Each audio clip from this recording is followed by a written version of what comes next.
دیکھیے کسی کو گناہوں پر آمادہ کرنے کے لیے شیطان کے پاس 3 ہی راستے ہیں، وہ 3 ہی طریقے استعمال کرتا ہے، چوتھا طریقہ نہیں ہے۔ یا تو شیطان براہ راست آپ پر حملہ کرے گا، یا نفس کے ذریعے آپ پر حملہ کرے گا، یا آپ کی بری صحبت کے ذریعے آپ پر حملہ کرے گا۔ دیکھیے آپ اپنے دوستوں کے ساتھ بازار میں جا رہے ہیں اور اچانک سڑک کے اس پار آپ کی نظر ایک عورت پر پڑتی ہے، آپ اللہ جل وعلا کے خوف سے اپنی نظریں جھکا لیتے ہیں۔ اب شیطان آپ کو بہکانے کے لیے ان 3 طریقوں میں سے ایک طریقہ اختیار کرے گا۔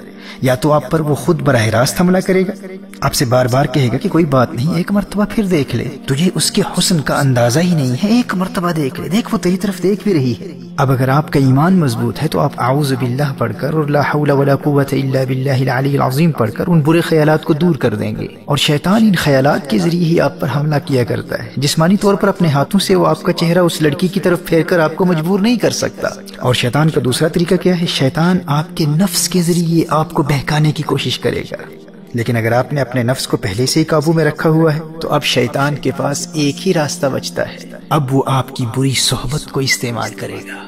آپ کے کسی روحانی طور پر کمزور دوست کو تلاش کرے گا، اسے کہے گا کہ وہ آپ کو اس گناہ کی طرف راغب کرے۔ اب اگر آپ گنہگاروں کی صحبت میں رہتے ہیں تو آپ کتنے بھی مضبوط ہوں، آپ نے شیطان کے حملے کے 2 راستوں کو بند کر دیا، لیکن یہ تیسرا راستہ کھلا ہے۔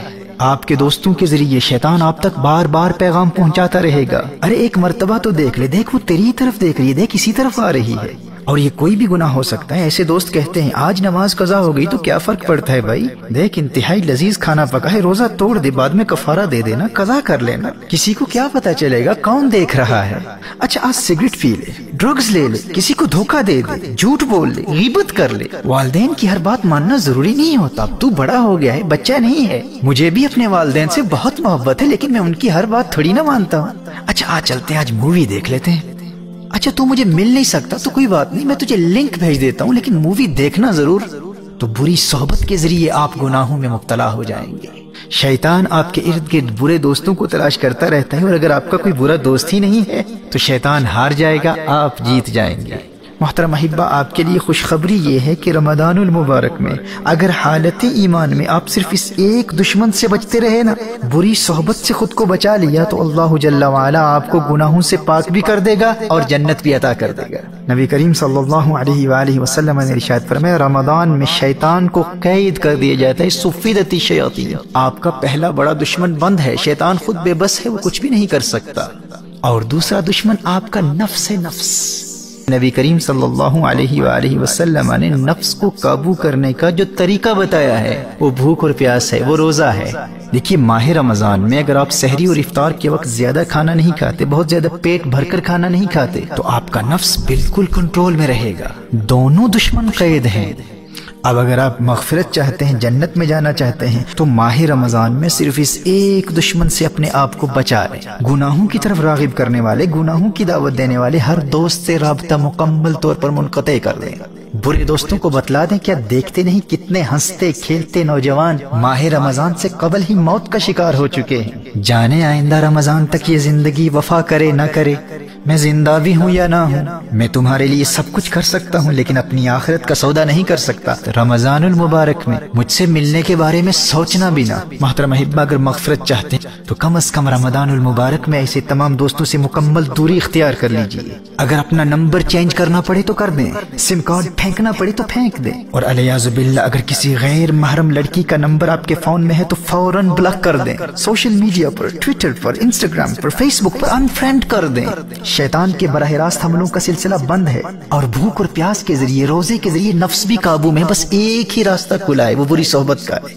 میں دعوے سے کہہ سکتا ہوں میرے دوست، اگر تو نے صرف اس ایک دشمن کا راستہ بند کر دیا تو رمضان المبارک تجھے جنتی بنا دے گا۔ شیطان کے پاس فقط 3 ہتھیار ہیں، 2 بند ہیں، ایک کو تو نے بند کرنا ہے۔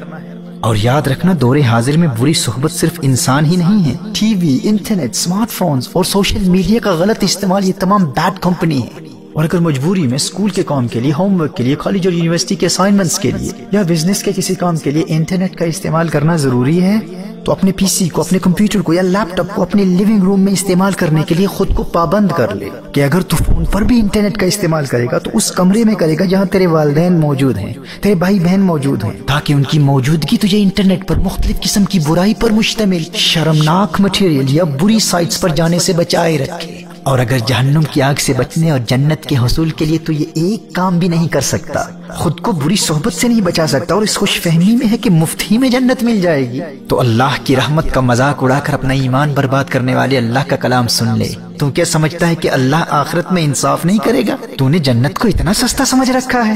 اللہ قرآن میں ارشاد فرماتا ہے، ام حسب الذین اجترحوا السیئات ان نجعلهم كالذین آمنوا وعملوا الصالحات سواء محیاهم ومماتهم ساء ما يحکمون۔ سورہ جاسیہ میں ارشاد فرمایا، کیا جنہوں نے برائیوں کا ارتکاب کیا یہ سمجھتے ہیں کہ ہم انہیں ان جیسا کر دیں گے جو ایمان لائے اور اچھے کام کیے؟ یعنی جو جنت نیک لوگوں کے لیے، وہ جنت یوں ہی مفت میں بے ایمانوں اور گنہگاروں کو بھی عطا کر دے۔ فرمایا ساء ما يحکمون، کیا ہی برا حکم لگاتے ہیں۔ میرے دوست ہوش کے ناخن لے، قدر کر تو اللہ کے اس پیارے مہمان کی کہ اس نے تیرے لیے کامیابی کا راستہ کتنا آسان کر دیا ہے۔ دونوں جہانوں کی کامیابی کے لیے اس میں تو نے فقط ایک دشمن کا مقابلہ کرنا ہے، تو نے صرف بری صحبت سے بچنا ہے۔